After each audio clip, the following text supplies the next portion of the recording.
বাড়িতেই কিভাবে সহজে তালের ক্ষীর বানানো যায় সেটা আমি আজ করে দেখাবো। তার জন্য আমি প্রথমে তালটাকে ভালো করে ছড়ে নিয়ে ছেঁকে নিয়েছি।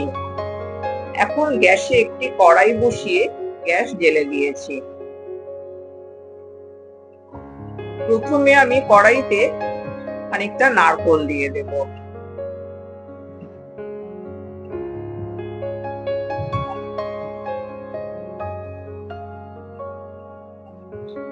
নারকোলটা আমি কিছুক্ষণ নাড়াচাড়া করে নেব।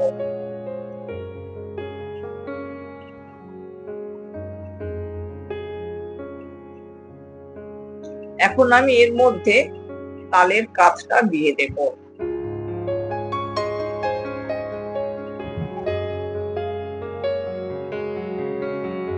যতটা পরিমাণে তালের ক্ষীর বানাবেন তালটা সেই বুঝে দিতে হবে, আর নারকোলটা আন্দাজ করে দিলেই হবে।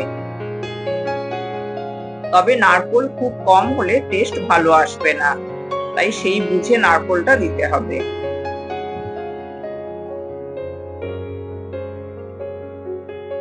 আর এটা কন্টিনিউ নাড়াচাড়া করতে হবে, না হলে কড়াইতে ধরে যাবে।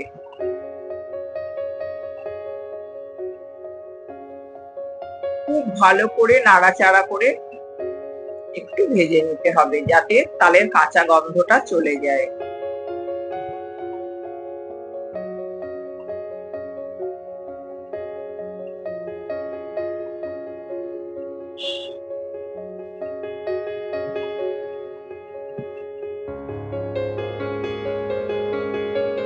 এখন আমি এর মধ্যে 1 কাপ দুধ দিয়ে দেব।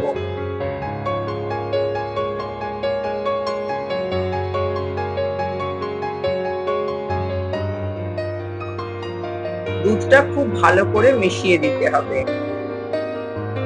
তালের ক্ষীর বানাতে খুব বেশি সময় লাগে না, খুব অল্প সময়ের মধ্যেই ক্ষীর বানানো হয়ে যায়।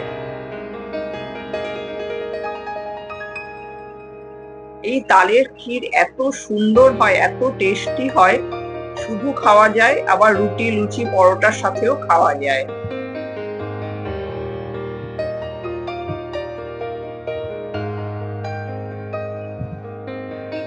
এখন আমি এর মধ্যে খানিকটা গুড় দিয়ে দেব।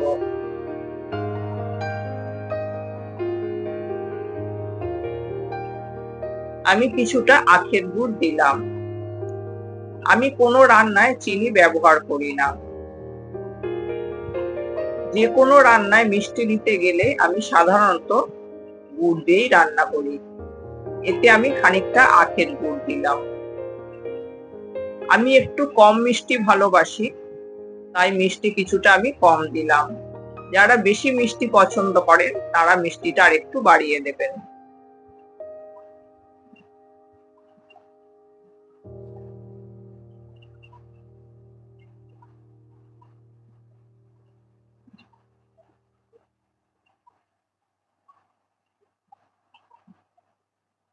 অনবরত নেড়ে নেড়ে এটাকে মিশিয়ে দিতে হবে।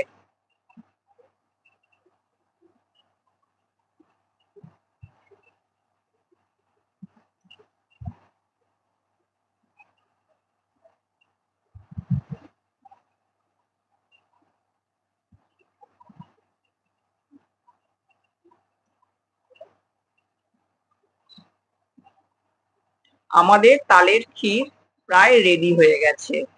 আর কিছুক্ষণ নাড়াচাড়া করে আমি গ্যাস অফ করে দেব।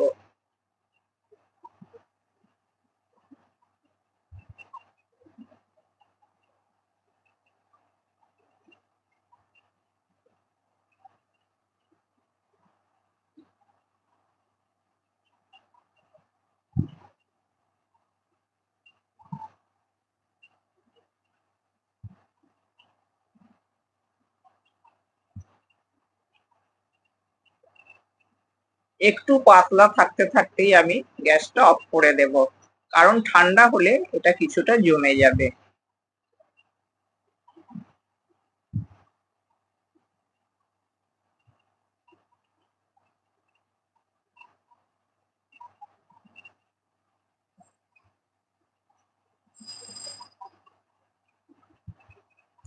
গ্যাস অফ করে দিয়েছি। এখন আমি একে বাটিতে তুলে নিয়ে সাজিয়ে দিয়েছি, ওপর থেকে কিছুটা নারকেল কোড়া ও কাজু দিয়ে সাজিয়ে দিয়েছি।